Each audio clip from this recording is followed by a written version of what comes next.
informativos. Eu son Noa. Eu son Laura. E xuntas somos Decimos Chonós. Mercamos estes micros para facer a grabación, pero non funcionan. Imos finxir que sí que funcionan, vale? Veña.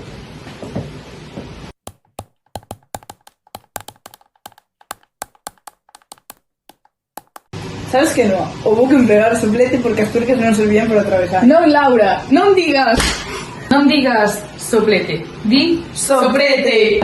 A súa forma en portugués é esperar.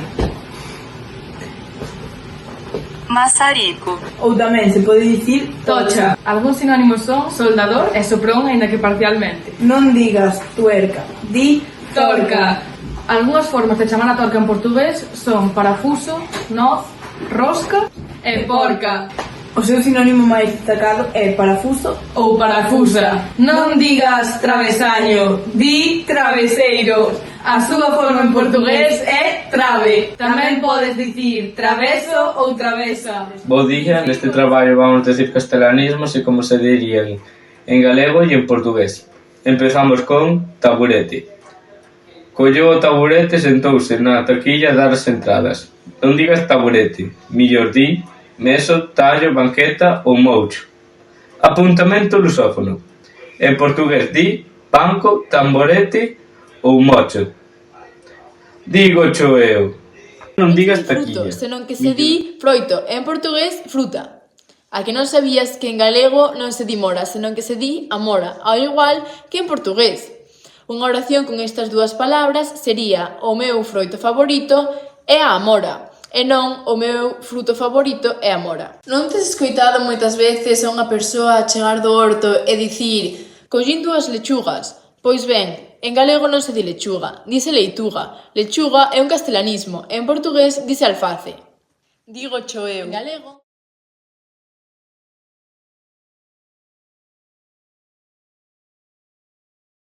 ao igual que en ningún idioma, porque en portugués dice alface.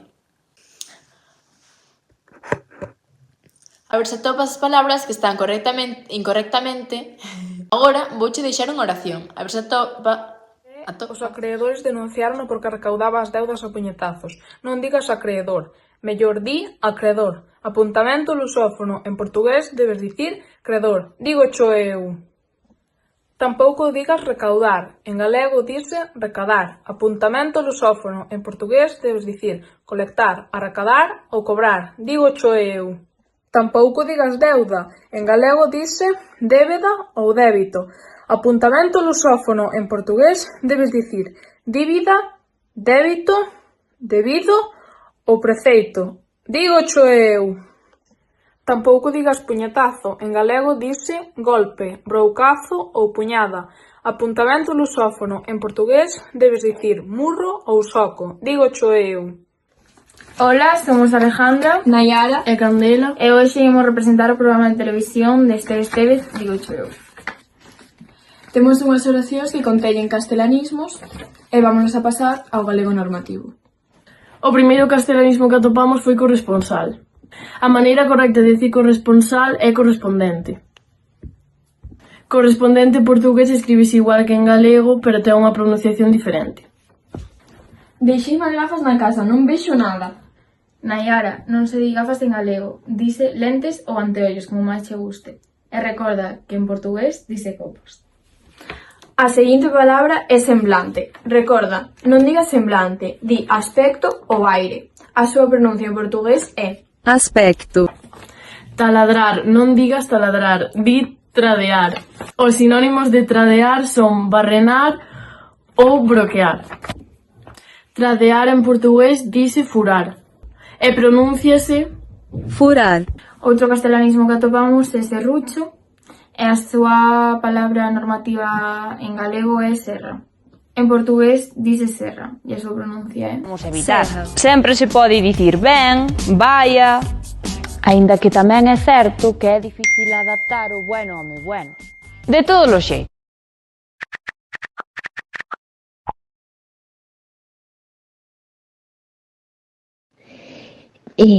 Estaba comprando miña nai máis eu nunha tenda un rapaz díxolle ao dependente que para que vira que non o quería timar, que lle deixaba en prenda un pisapapéis chino. En plan, eu quedeime cunha cara e... A primeira frase que nos tocou ten 3 castelanismos. O primeiro é timar, que en galego dice estafar e confróntase con roubar. E en portugués dice... Surripiar. O seguinte erro que temos é pisapapéis, que non se di pisapapéis, dice calcapapéis en portugués. Pisa-papéis. O último castelanismo que ten esta frase é chino, que, aínda que tamén está aceptado pola RAG, a forma máis recomendable é chinés. E en portugués dice... Chinés. Hola a todos, rapazas e rapazas, somos os vosos compañeiros Mario, David e Xoel e hoxe vamos corrixir uns cuantos castelanismos. Imos comezar corrixindo os castelanismos que aparecen nas seguintes frases. Os veciños puxeron un establo preto do bosque de Fresnos e Aias. Establo dice corte, Fresnos dice freixo e Aias dice fallas. Agora imos corrixir a seguinte frase. Fixo na cometa un debuxo dun dinosaurio que tiña un sonaxeiro na man. Os castelanismos son cometa, que se diría papaventos, dinosaurio, que se diría dinosauro, e sonaxeiro, que se diría xóuxere.